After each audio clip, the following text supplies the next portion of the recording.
Good afternoon, folks, and welcome to Executive Insights. I'm Ollie Chandhok, the president and publisher at the Dallas Business Journal. Today, we're going to spend some time with Corey Kelley. Corey is the senior branch manager at CornerStone Staffing. Corey, great to see you today. Awesome, Ollie. Thank you. Thank you for having me on the show here. I appreciate it. You've been a good friend, and I'm sure you've got some great insight and wisdom to share. So we're going to get right into it. Tell me about your specific role, your day-to-day. Yeah, so I've been with CornerStone for 10 years in November. So I've seen the U.S. economy grow into a behemoth over the last 10 years. I've overseen the sales and service delivery for some of CornerStone Staffing's hundreds of customers. Now, Corey, the economy has been very resilient as we try to achieve this goal of a soft landing. Mm-hmm. How is that affecting hiring? So, you see a lot of things in the news these days, right? You see, unemployment's ticking up. We've got a recessionary environment. I've seen, articles where 3 in 5 Americans feel like we're in a recession. I'll take it back to Econ 101. Econ 101 states that, unless you want to change the definition, a recession is 2 consecutive quarters of GDP negative growth or negative GDP growth. We just had 2 consecutive quarters of GDP positive growth, right? So we can feel one way or the other, but the data shows us that the economy is growing, we're adding jobs, and yes, we had 27, 28 consecutive months of historically low unemployment, which is a run that we haven't seen since the 60s, right? So it may feel with inflation that things are getting a little tighter, but the fact is the economy is growing. And for a hiring manager, it means you still need to be quick and decisive, no matter what you hear on the outside. Now, Corey, we're in 2024 here. Mm-hmm. November is quickly approaching. Right. What does history tell us about hiring specifically after an election cycle? Any notable trends you can share? So I think at any point in time, there's short-term uncertainty.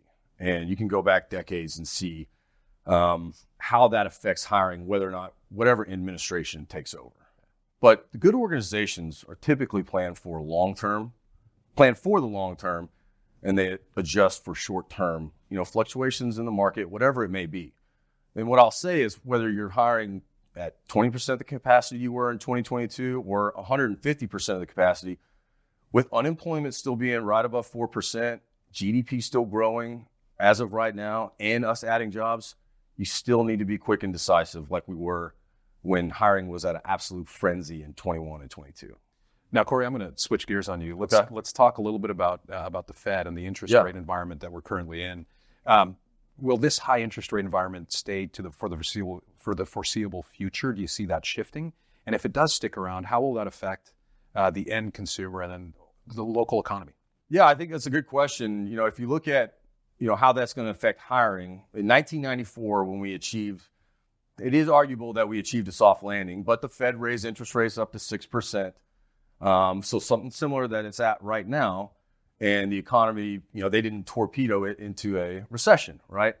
What I can tell you right now is, as a hiring manager, if you have the opportunity to hire, still be quick and decisive. Mm-hmm. Use the data that's available right now. It's more readily available than we've ever had it in our professional, careers now. Lean on your business leaders for your historical data within your industry, and when you do get the chance to hire, understand that unemployment's still right at 4%. So you don't want to be the one left out in the cold right now. Exactly right. Now you've got a ton of experience in the staffing industry. Share a little bit about the future. Are you very optimistic about the staffing industry in the next few years? Yeah, I think so. I think with anything, talking about, let's switch gears to AI, right? People are worried about AI taking jobs, or, oh my gosh, we're going to do this and that. I think, AI is great because it's going to allow us to unlock the mundane to let the exceptional grow. And that's the beauty of capitalism and being in the U.S. economy is, you can go back and look at carriage makers probably weren't happy with Henry Ford creating the Model T, but what has that done for the U.S. economy? So I think with changes is always, with change always comes opportunity. I love it, Corey. I hadn't heard carriage makers before, but that's a terrific revelation. Now, Corey, thank you so much for sharing your wisdom, your insight with us today. You got a lot to share. Right. Look forward to getting to know you even better. Yeah, awesome. Thanks. Thanks, Corey.